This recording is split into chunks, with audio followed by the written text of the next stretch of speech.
Hey guys, welcome back to Shreya Garage. Today we have our 1920 Chrysler Sedan. What we're going to do is we're going to remove the steering column and remove the wiring harnesses and then the radiator as well. Most important thing about a project like this, if you haven't worked on something this old, take lots of pictures. It's a real help. It helps you remember where things need to go, and that way when you put it back together, you're not like, hey, I'm not really sure where these wires go. That's why we take the pictures.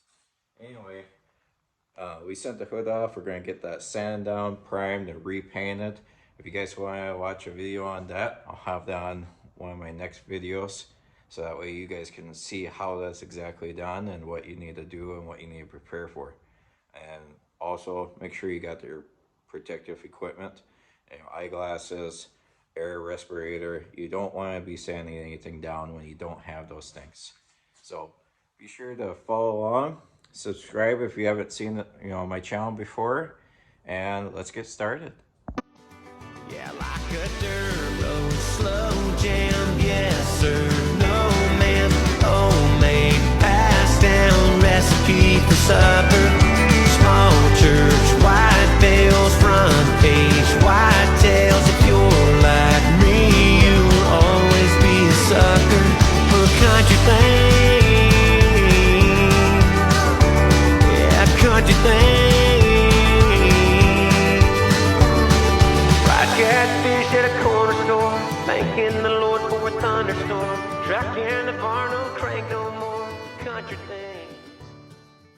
Figure we get to these this bumper as well, so that way I can get inside these wheel wells that are holding this radiator inside. There's 3 bolts on the inside holding this together, and there's 4 bolts holding this bumper together. Notice on one side I have a bolt with 3 washers on it, and then on the other side I got a bolt with 1 washer in it. So I'm not sure why that is. I'll test it out, see if it works better with having those 3 washers or just having the 1. We'll find out. Well, it looks like on this side here, it's missing this metal bar that probably originally came with the frame. On this side, it's missing, or it must have fell off, so the person used 3 washers to make up with the width of the piece of metal missing. So we'll see if maybe I can make one of those and then stick it back on here, and we'll just have 1 washer. We'll see how it goes.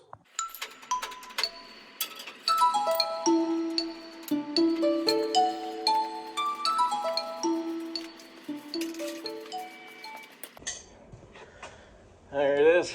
Uses that, take off the bumper. There's 4 bolts, and this goes in between these metal bars in between here. This snugs right in there, and that's when you want to tighten her up nice and tight so it doesn't fall off on you. Next we'll take off these lights, so they're kind of not in the way of this radiator when we take it off. I don't know if you can see it, but we got 3 bolts right there. They're kind of on the bracket, and they're holding this sucker in. Excuse me. And we'll go off on the other side and do the same thing. It's a good thing we took off this bumper, so that way it wasn't in the way. Otherwise it would have been in the way of the wheel well, and that's kind of harder to get to. Alright, now that we got that off, as you can see, now we got our room here to get that radiator off. That bracket had those 3 screws right there. There's 1, 2, and there's 1 in the center. It's not really connected to the wheel well at all. It's just a nut that's connected to the fender here. Well, there we have it. We were able to get the radiator out of there. As you can tell, these 2 holes, they had the screws connected with the radiator and 2 nuts underneath holding it down. And then across the top here, as you can see, these holes, there was 2 washers and 2 nuts holding a bar that was connected with the radiator. Once you had that undone, you just simply pull up and you're able to easily maneuver the radiator. We have it laying out over here. We're going to get that cleaned up, sanded down, and get that chrome looking really nice when it's all done and set. Next, we'll worry about the wiring harness and the steering column. If you guys like what you saw, feel free to leave a like and then subscribe to the channel there. We're going to take care of this entire car until we get all stripped apart, cleaned up, sanded down, rewired, and then we're going to have this thing running in no time.